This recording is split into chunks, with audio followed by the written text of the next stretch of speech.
活在世界上，我们很难不提防周边的人哦。走夜路的时候怕被跟踪骚扰，看到奇怪来电觉得是诈骗。如果发生战争或天灾，肯定有人趁火打劫。一群人流落荒岛吗？那肯定要先干掉对方，食物才够，这就是人性。但是今天我们要介绍的这本书呢，却用了各种证据推翻了我们对于人性险恶的认知。而今天就让我们来一起看看这本《仁慈》是怎么说的吧。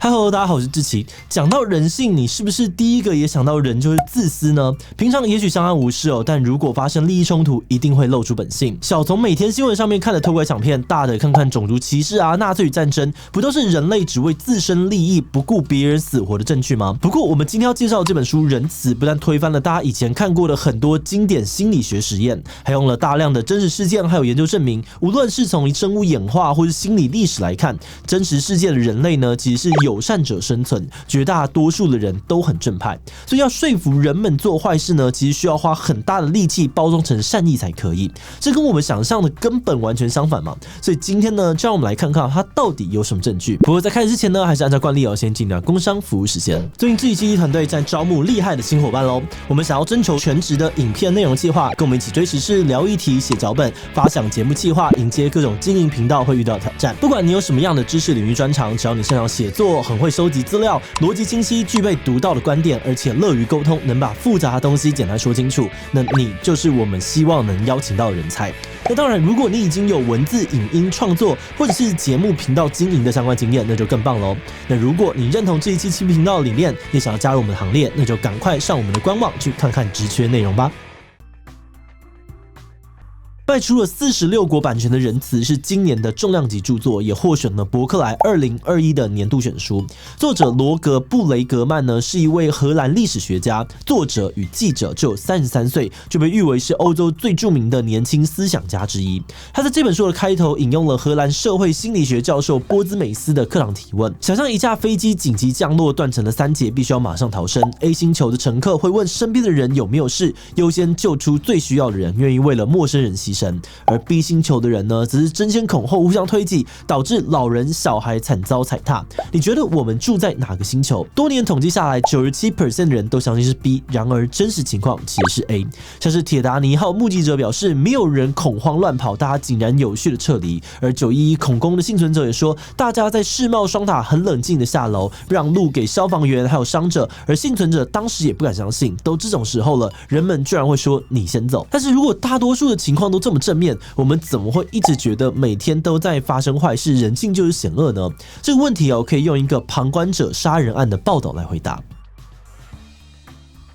1964年的3月27日，《纽约时报》的报纸头版呢，标题写着“目睹谋杀不报警的37人”。报道内容说呢，凌晨3点19分，凯蒂在走回公寓的路上被人尾随刺杀。而犯案的期间呢，超过半小时，有38个居民眼睁睁的看着凶手犯案，竟然只有1个人打电话报警。为什么会这样呢？当时的报道说呢，是因为目击者不想要被牵扯进去。而这个惊人的案件呢，引起了一片哗然哦，甚至促成了著名的旁观者效应实验。当时心理学家的结论是，当我们知道有其他人也听见呼救，就会降低插手的意愿，想要推给别人处理就好。而凯蒂死后的10年呢，真相还原哦。调查发现，所谓的38名见死不救的目击者，其实只是警察询问的名单。大部分的人只是听到声音，没有真的看到行凶场面，所以以为呢只是有人喝醉闹事。而且在案发的当下，也很快的就有邻居打电话报警，但警察却误判成是夫妻吵架，很迟才来到现场。甚至还有邻居在被吵醒之后，就马上冲出门提供帮助，而凯蒂最后就是在邻居的怀里死去的。事情的全貌跟邻居见死不救的报道差很多，而且这个案件呢，还有一个很少被提到的后续。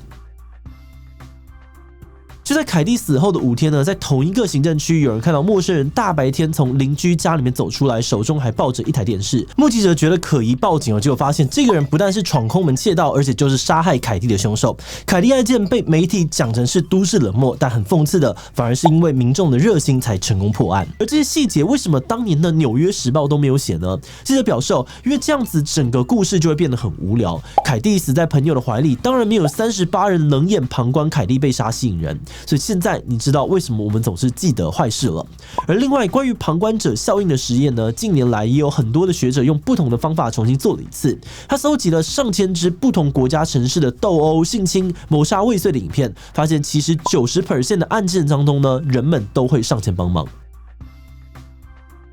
可是，如果大部分的人都很正派，那应该要怎么解释纳粹的大屠杀？纳粹当年的追随者超多，甚至现在也还有新纳粹党。1960年代，在纳粹大屠杀的负责人艾希曼受审的时候，学者汉娜·厄兰曾经提出了平庸的邪恶这个著名的理论。大部分的人认为，这个意思是普通人在体制权威之下会不加思考的盲目跟从邪恶的命令。当时有一个非常有名的耶鲁米尔格兰电极实验，就被认为是这个概念的铁证。实验做法是假装要做有关记忆的研究，请受试者来到耶鲁实验室担任指导者，而每当坐在隔壁房间的学习者答错，就会有穿着实验袍的人要求指导者按下电极开关。这时电压会从15伏特一路往上到450伏特，学习者会惨叫到撞墙，慢慢的失去声音。结果有 65% 的指导者一路做到最后按下450伏特的电极，这相当于2/3的人都会在命令之下杀死陌生人。那么冷血残酷的数字震惊了全世界。不过近年米尔格兰档案公开之后，却被发现有很多的漏洞。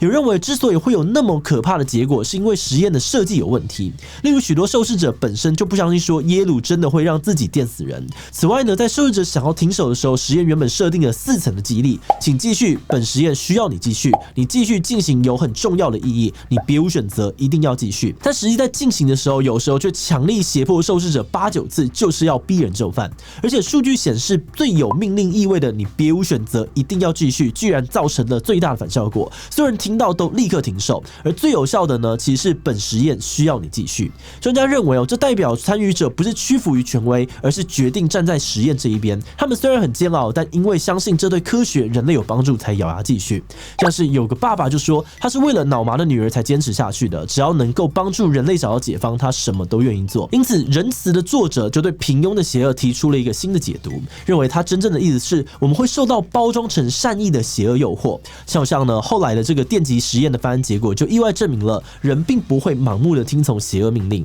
你想要他们作恶，不但需要用强力的胁迫，还要说服他们这是一个正确的行为，大家才会乖乖的做坏事。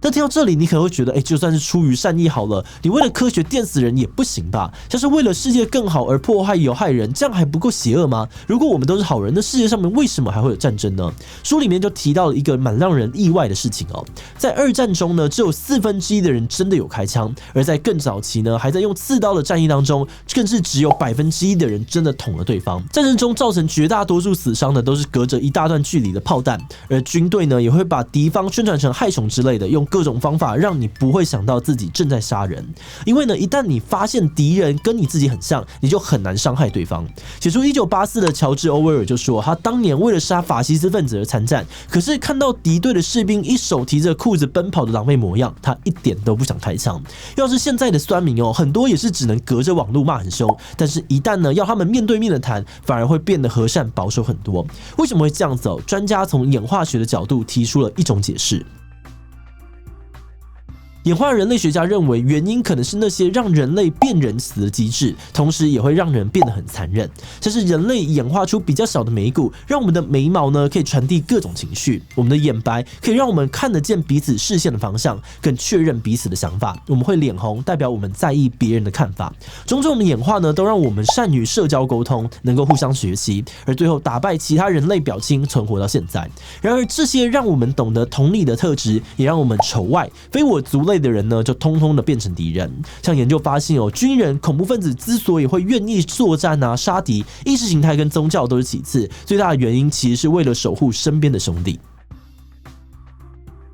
在进入观点以前，我们要先谢谢大家把影片看到这里。那如果你还没有订阅志祺七七，请记得按下订阅，开启小铃铛，才能够在每天晚上收到我们的影片通知。而在这边，我们也要特别感谢志祺七七的所有会员，因为有了大家的支持跟赞助，我们才能够持续的运作这个频道，不断讨论更多议题，真的是非常的谢谢大家。那如果你愿意支持我们走得更远，欢迎点这个加入，或者从资讯栏的这个链接加入我们的会员。好的，那话说回来，原本我们有点怕仁慈是那种赞颂人性光明面的传教书，但周边看过的朋友呢，都极力的推荐也让我们想要一探究竟。那读完真的是很赞叹，作者不只有扎实的研究，还自己实地的追踪访查，并且用很生动的方式写故事，让人收获满满。那么看到那些知名的实验被推翻的时候，也觉得很震惊，想说该不会是作者太想要证明性善了吧？就一查，真的早就已经有一些质疑的声音哦，只是完全不敌这些名声响亮的实验。为什么会这样呢？书里面认为这可能是因为我们的大脑想要保护我们，所以坏事就算不是事实，大家还是会记得很清楚，甚至会陷入坏事自我印证的循环，让坏事真的成真。